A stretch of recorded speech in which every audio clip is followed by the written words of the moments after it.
quick tutorial on how to change your Visual Studio theme. This is a very quick video. It's just, I know a lot of people have problems with this.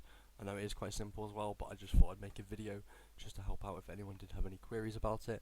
So what you want to do is just open your project, your program, just any old one.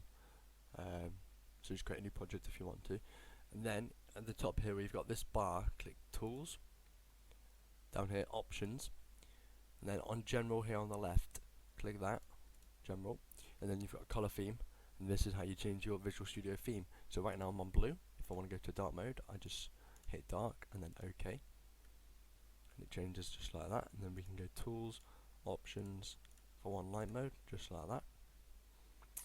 If I want to go back to blue again, we'll do that, blue and OK.